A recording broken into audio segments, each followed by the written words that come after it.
We tend to think of wind as, well, just weather, right? A nice breeze, maybe a blustery day. But what if I told you that this invisible force is actually one of the most patient and most powerful sculptors on our entire planet, constantly shaping the world around us in ways we rarely notice? Okay, so let's just jump right in with a huge question. Can air, something we can't even see or grab, really carve solid rock? I mean, it sounds kind of impossible, doesn't it?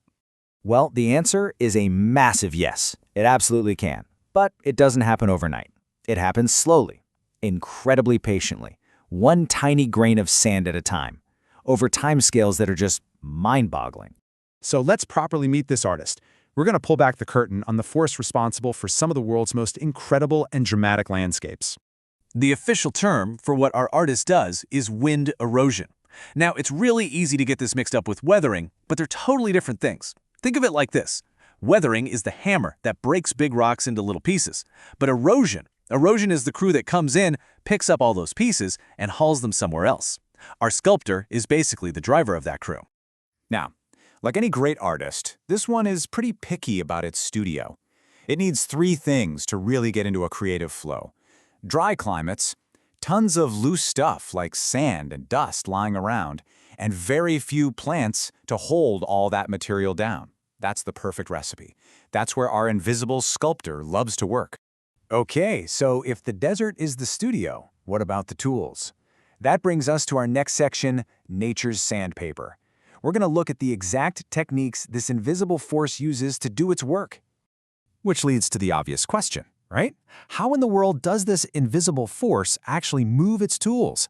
How does air pick up solid bits of rock and use them to carve other rocks?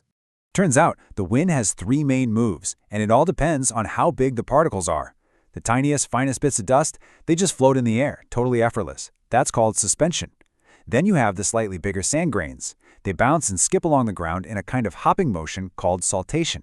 And the bigger stuff, well, it just gets rolled and pushed along the surface in what we call creep.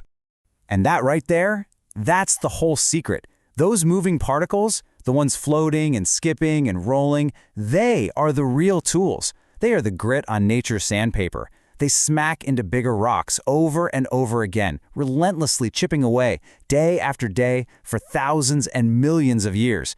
This is the sculptor's #1 technique. This technique actually has a name: abrasion. It's simply the process of wearing down rock by constantly grinding and scraping it with all those little wind-blown particles we were just talking about. I absolutely love this way of putting it, because it just makes so much sense. It's like nature's own sandpaper, slowly scratching, chipping, and polishing solid rock over thousands of years. Just try to imagine that constant, gentle friction, but applied for millennia. The results are just unbelievable. Okay, so the tool is abrasion. Check. But a tool is just a tool, right? It's the artist that matters. So let's look at the actual artistry here, how the sculptor creates such unique and intricate shapes with so much precision. And that's the next big puzzle, isn't it? If the wind is just blowing sand everywhere, why isn't everything just worn down evenly? Why do we get these incredible and sometimes totally bizarre shapes? The secret sauce here is a principle called differential erosion.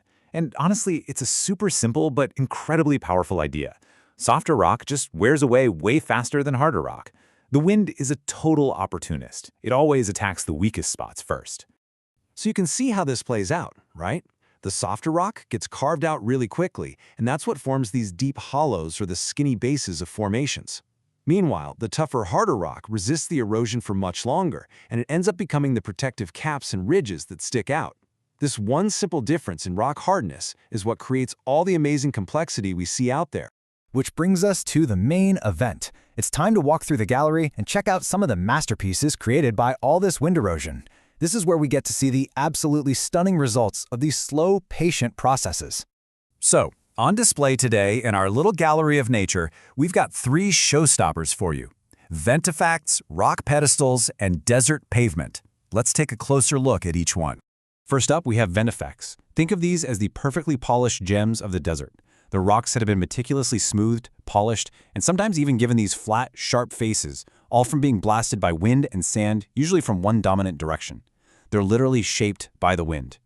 Next up, the famous rock pedestals. You've probably seen pictures of these, the classic mushroom rocks. And now you know exactly how they're made. See, most of the wind's heavy-duty tools, those bouncing sand grains, travel pretty close to the ground.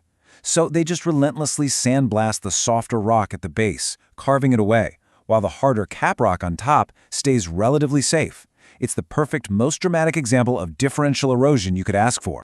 And finally, we've got desert pavement. Now this might not seem as flashy, but it's just as cool. This is what happens when the wind acts like a giant planetary vacuum cleaner.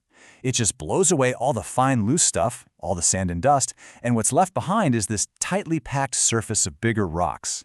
It's like a natural cobblestone street laid by the wind. So, the sculptures are amazing, we get that. But what's the bigger picture here? Let's talk about the lasting impact of all this erosion and why this invisible force really matters on a much larger scale. Here's a really crucial idea to grasp. Erosion is only half the story. Our invisible sculptor really has two modes. When the wind is blowing strong, it's in erosion mode. It's picking up sand and dust and carving up the landscape.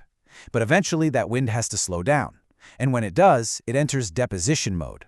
It has to drop everything it was carrying. And this process of just dropping stuff is just as powerful.